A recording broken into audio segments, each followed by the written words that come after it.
Labdien, esiet sveicināti, dārgie florbola draugi! Mani sauc Kaspars Šmits, un jūs klausāties Floorball News W aprīļa podkāstu. Šis ir pēdējais mūsu raidījums šajā sezonā, un kā jau pēdējam raidījumam pienākās, tas solās būt ļoti interesants. Par ko runāsim, to tūlīt jūs uzzināsiet.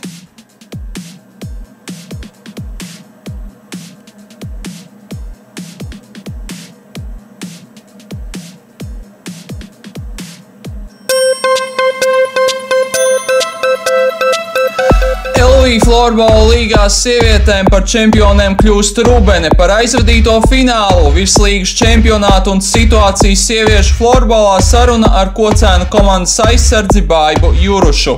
Noskaidrotas čempionas arī sieviešu pirmajā līgā.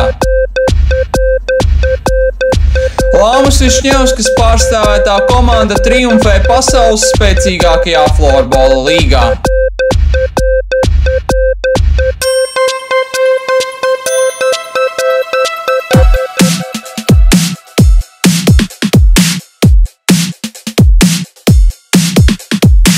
Svarīgākais šīs sezonas notikums Latvijas floorballā neapšaubāmi bija LV Floorball līgas fināli, kuri 11. aprīlī risinājās Jelgavā Zemgales Olimpiskajā centrā.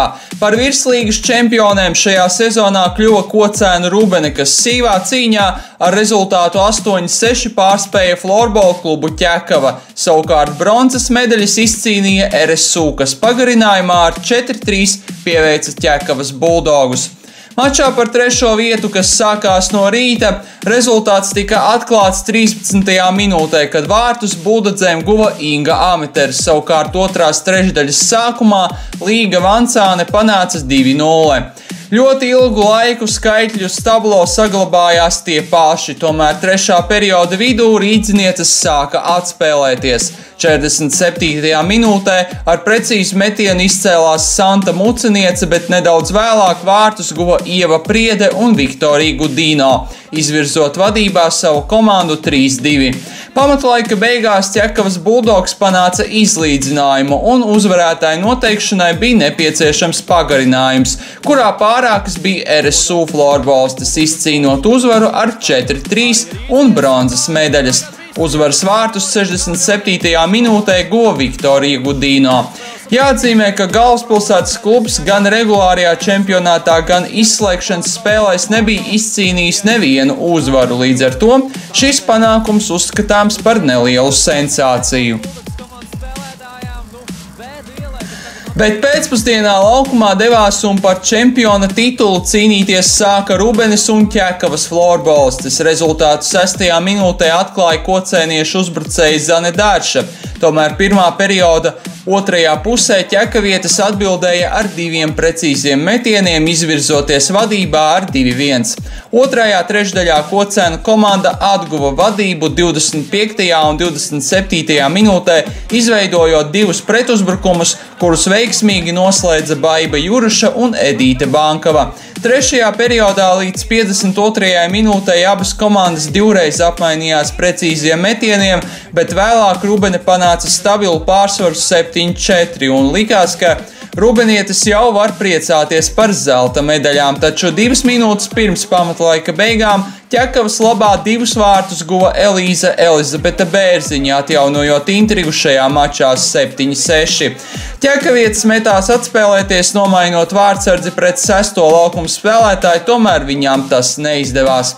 Pamatlaika izskaņā bumbiņu tukšos vārtos ieraidīja Edīte Bankava, panākot gala iznākumu 8-6, un līdz ar to Rubene 8. reizi kļuva par Latvijas čempioniem. Dienu pēc LV līgas fināliem Floorball News W sazinājās ar Rubenes spēlētāju Baibu Jurušu, un jūsu uzmanībai piedāvājam noklausīties nelielu interviju ar Kocēnu komandas aizsardzi.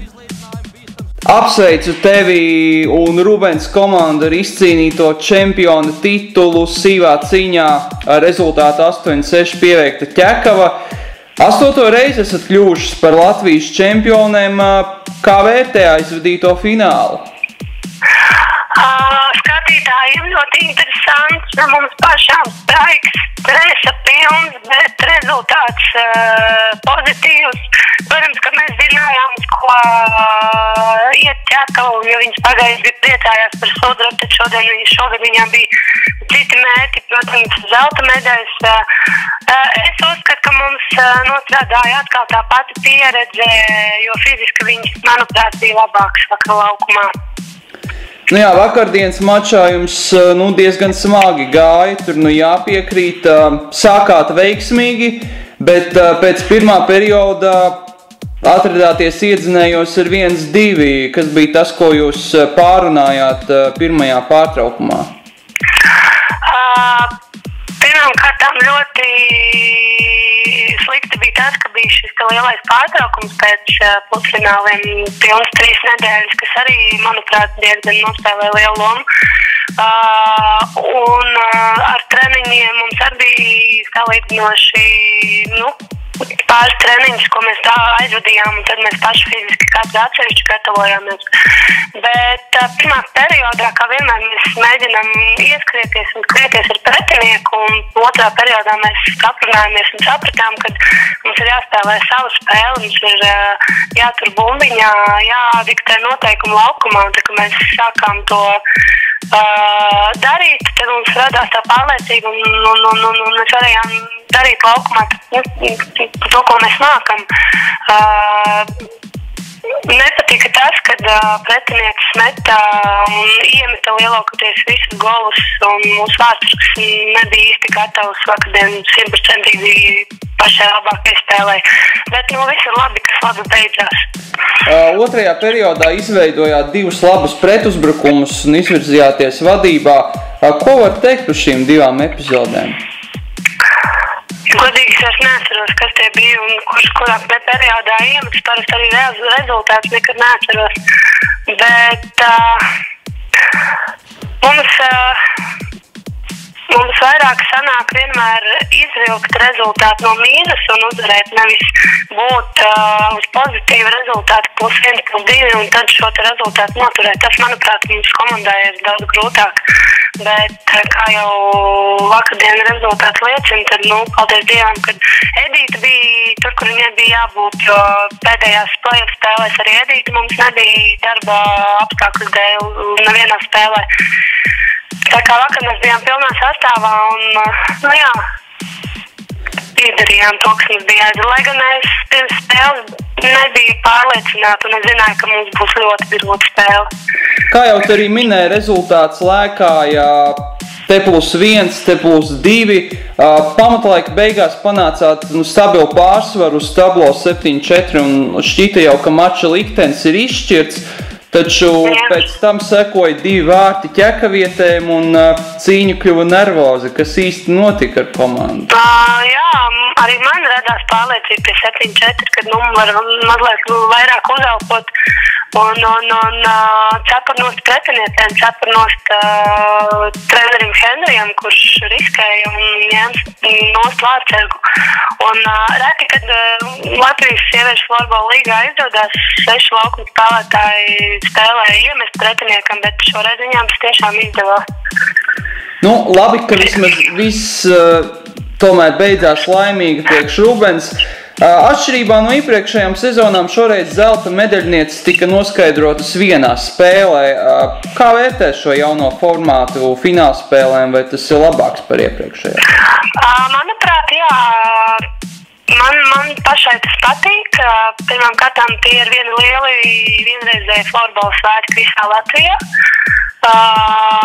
Atšķirībā no pagājušajiem gadiem mēs parasti spēles beidzām svētdienā un mums nebija iespēja turpināt priecāties un organizēt ballīti. Bet, šeit viss parādās, cik katra komandā psiholoģiski ir gatava vienā spēlē izdarīt maksimālo un paņemt šo te pozitīvo rezultātu. Svētku sajūta jums bija arī atrodoties Zemgales Olimpiskajā centrā, jo fināla spēli klātienē vēroja ļoti daudz skatītāju, kopumā 789. Turklāt bija arī diezgan liels troksnis. Vai tas tevi nepārsteidz? Un kā tu kopumā vērtēji organizatoriskās lietas, vai viss apmierina? Man ļoti patika, un es varu teikt komandas vārdā, ka tiešām tie bija ļoti forši svētki gan mums spēlētājiem, gan arī līdzjūtējiem. Paldies Rūbens līdzjūtējiem, kuri bija organizējuši pat 2 autobusus. Protams, es pats pirmo reizi spēlēju pie tādiem skatītājiem un ovācijām, bet sezonas garumā nevienā spēlē skatītāju pulks nebija sieviešu, nevienā spēlē tik liels, tāpēc vēl jau vairāk. Tas 6.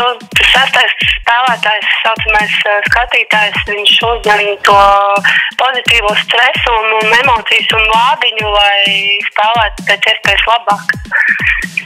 Virslīgas sezona ir noslēgusies, taču jau pavisam drīz pēc 5 mēnešiem klāt būs jaunā 2015.–16. gada sezona. Un viens no jautājumiem, kas droši vien daudzus interesē un ko es nevaru nepajautāt, vai mēs redzēsim Baibu Jurušu laukumā arī nākamā sezona? Pirmkārt, ne tikai mums ir jāsavad kārtībā veselība, jo sezona gara un kā jau varēja manīt, tad visām mums meitenēm lien ārā visādi veselības kaitējumi, problēmas un tiksim galā, nosvinēsim uzvaru sporta kluba vārdā. Mums vēl priekšā lielā Kocēna sporta 20 gadu balla, maijā liela svētki, un tad droši vien, kad spriedīsim, nāksim kopā un runāsim par nākamo sezonu.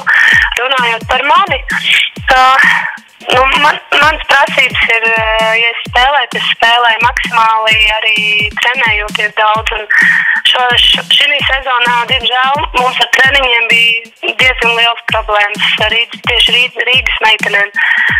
Ja klubs varēs norganizēt maksimāli visas iespējas mums atsevišķi arī Rīgā trenēties, lai nav 2 reizi jābrauc uz Kocēniem, tad es noteikti spēlēšu, jo mēs esam izcīnījuši tiesības spēlēt Eiropas kausā, un cik es zinu, tas notiks tepat Latvijā. Ja būs pilns sastāvs un visi mēs varēsim uz šo turnīru arī norganizēties, tad noteikti es arī spēlēšu. Visbeidzot, runājot par sieviešu florbolu kopumā, šo sezonu Virslīgas čempionātā spēlēja 4 komandas, un, kā pati saproti, tad regulārais turnīrs bija tāds, kāds viņš bija. Tad pretī, teiksim, pirmajā līgā komandu skaits pieaug, taču neviena nenāk klāt uz augstāko līgu. Tavuprāt, kas būtu tas, ko vajadzētu izdarīt Latvijas Florbola savienībai, lai Virslīgas čempionātu padarītu interesantāku, jo, ja tā padomā, tad, piemēram, bronzas medaļas izcīnīja RSU, kas regulārajā čempionātā neizcīnīja nevienu punktu, un faktiski sanāk, ka Ķekavas Bulldogs komandas izlieties Sviedri un izcīnītie panākumi ir bijuši nulles vērtībā. Tavu ieteikumu, ko vajadzētu uzlabot?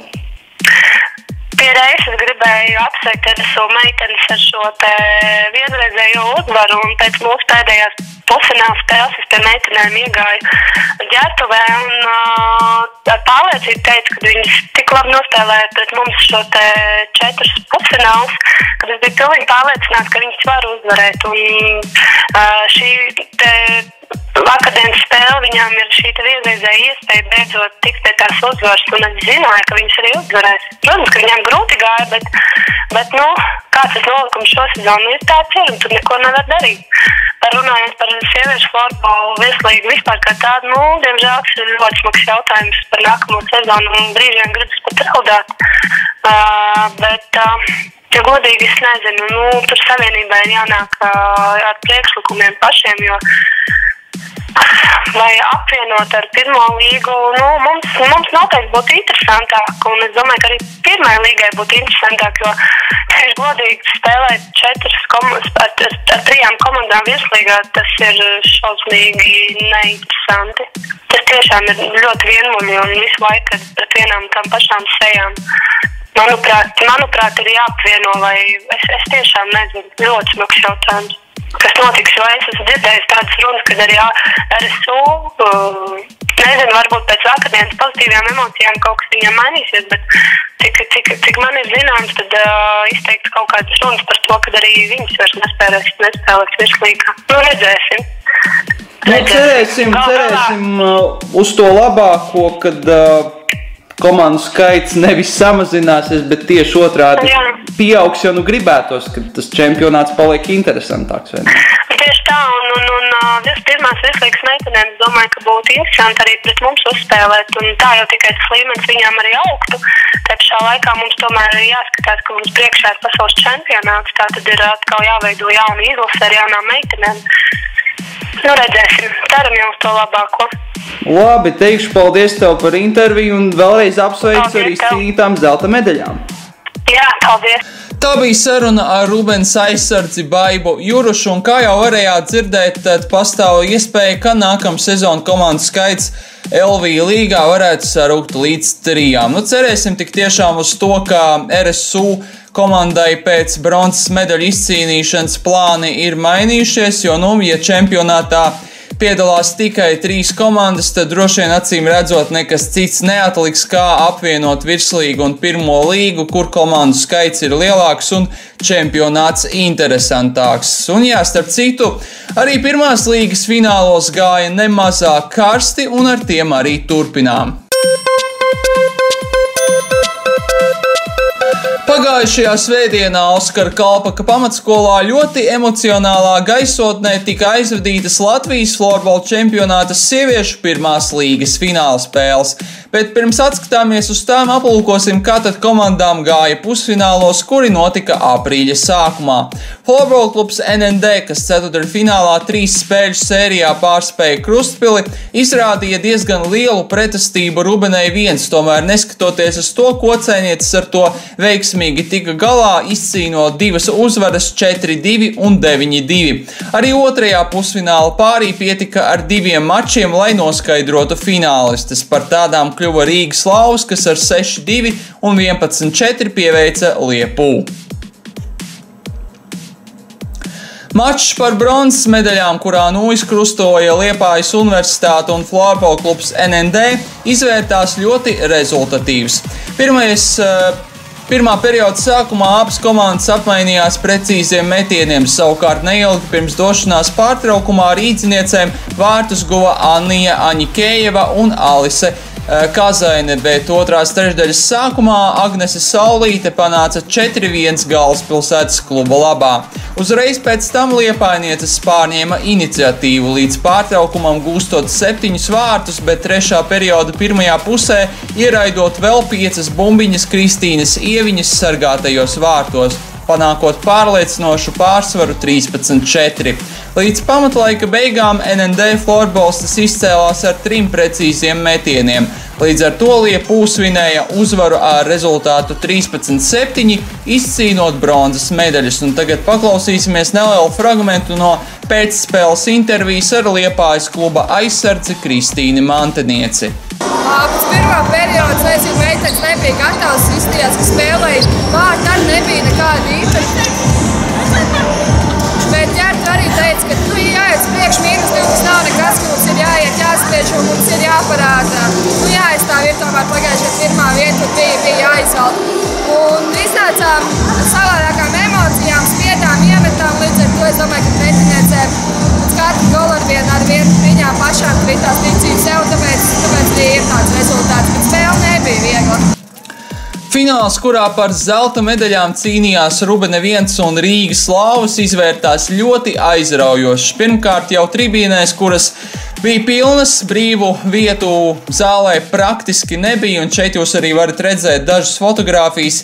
Kā redzams, tad gan vienā, gan otrā laukuma pusē sēdvietas bija aizpildītas. Spēlē par zeltu rezultāts tika atklāts 15. minūtē, kad no vārtu priekšas bumbiņu raidīja Lauvu uzbrucēja Anna Ankudīnova, savukārt 3 minūtes vēlāk Kieva Ločmele panāca 2-0. Otrajā periodā vienīgos vārtus guva kocēnietes. 27. minūtē ar spēcīgu metienu no pustāles distances izcēlās uzbrucēja Laura Gaugere. Lai arī perioda beigās Rūbenietis spēlēja skaitliskajā vairākumā, tas netika realizēts. Mačs pēdējās 20 minūtēs Rūbene 1 florbolistes gāja uz visu banku, taču rīdzinieces ne tikai nosargāja vadību, bet arī palielināja pārsvaru uz tablo. 47. minūtē Izejot pretuzbrukumā pēc Kristiānas Grāvītes piespēles vārtus guva Monika Džigure, bet pamatlaika beigās Rīgas Slavas ieraidīja vēl divas bumbiņas Sintīs Bāliņas sargātajos vārtos, panākot gala iznākumu 5-1. Līdz ar to par pirmās līgas čempionēm kļuva Rīgas Slavas, savukārt sudraba medaļas tika Rubenei 1. Un tagad paklausīsimies nelielu fragmentu no pēcspēles intervijas ar galvaspilsētas kluba treneri Juriju Fedulovu. Ja mēs iepriekšējā sezonā 3 sekundes līdz beigām zaudējām zeltu, tad šo sezonu daudz vairāk motivējāmies un tieši uz šo pēdējo spēli visu likām, gan saspēli, gan Vārsakas lieliski nostāvēja, gan arī meitenes ir jau pa gadu vecākas un, var teikt, arī pieredzējušākas, bijušas arī izlases nometnēs, dažas arī kandidē uz izlasi. Tā kā meitenēm, es domāju, vēl uzvaras būs daudz un daudz. Šodien tiešām ļoti labi nosīnījās un ticējām tiešām, ka mēs varam. Neskatoties to, ka Rubenē arī ļoti spēcīga laba komanda un ar pieredzi virslīgā spēlējot. Ir arī izlases spēlētāja, jā.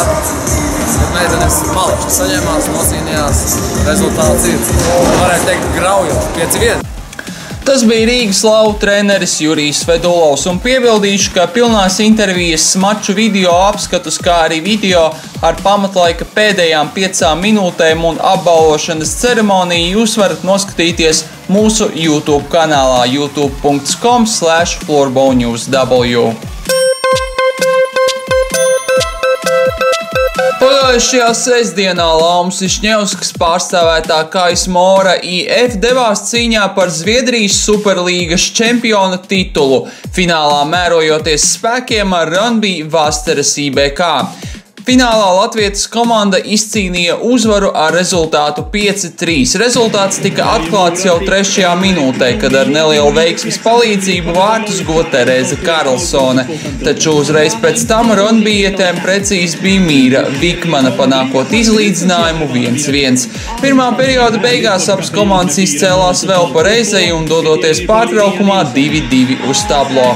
Otrās trešdaļas vidū Mora lieliski realizēja skaitlisko vairākumu, bet 45. minūtē no vārtu priekšas bumbiņu raidīja Karlsone, panākot 4-2. Līdz pamatlaika beigām abas komandas izcēlās vēl pareizai. Līdz ar to gala iznākums 5-3 un KS Mora pirmoreiz savā kluba vēsturē kļuva par Zviedrijas čempioni. Un līdz ar to Lauma Višņevska var priecāties par izcīnīto zeltu un domāju, ka priecāties var arī visi Latvijas florbola līdzutēji, jo ņemot vērā, ka Zviedrijas Superlīga ir spēcīgākā florbola līga pasaulē, zelta medaļas komandai, kuras sastāvā spēlē arī kādi no mūsu leģionāriem, ir īpašs panākums, ar kuru mēs viennozīmīgi varam lepoties. Un čempionis ir noskaidrotas arī atlikušajās top 4 valstīs. Somijas Salibandija līgas čempiona titulu pēc sezonas pārtraukuma atkal izcīnīja Klasika, kas 3 spēļu finālsērijā pieveica SB Pro 3-2, 6-5 un 10-4. Šveices NLA līgā par 4-kārtējām valsts čempioniem kļuva Pirāņa Kur, kas superfinālā ar 5-3 pārspēja UHC Dietlikons, savukārt Čehijas ekstralīgas zelta medaļas pirmoreiz tika Čodovu florbolistēm, kuras finālā ar 4-1 pieveica Herbadent vienību. Pagājušo svētdienu tika aizvadīts Norvēģijas kausa izcīņas fināls, kurā Gunitas Kārkliņas līgas Garklāvas un Luīzes Biļīnskas pārstāvētā Sveiva mērojās spēkiem ar Tunet. Ļoti sīvā cīņā latviešu pārstāvētais klubs izcīnīja uzvaru pagarinājumā ar rezultātu 6-5, tādējādi izcīnot NM 2015 trofeju. Uzvaras vārti Biļīnskas kontā, kopumā šajā mačā viņa izcēlās ar 2 precīziem metieniem.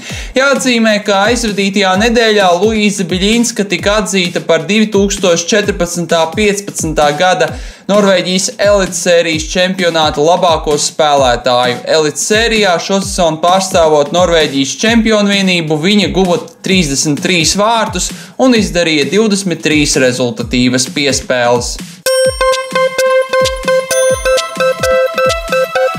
Ar šo vēsti arī noslēdzas Floorball News W pēdējais podkāsta raidījums šajā sezonā. Atgādinam, ka jūs ar mums varat sazināties elektroniski. Mūsu e-pasta adrese ir floorballnewsw@inbox.lv. Sieviešu floorball aktualitātēm līdz varat sekot arī mūsu mājaslapā floorballnewsw.com/floorballnewsw. Paldies, ka klausījāties un bijāt kopā ar mums visas sezonas garumā. Novēlot jums jauku un pozitīvām emocijām bagātu vasaru, es no jums atvados. Visu labu!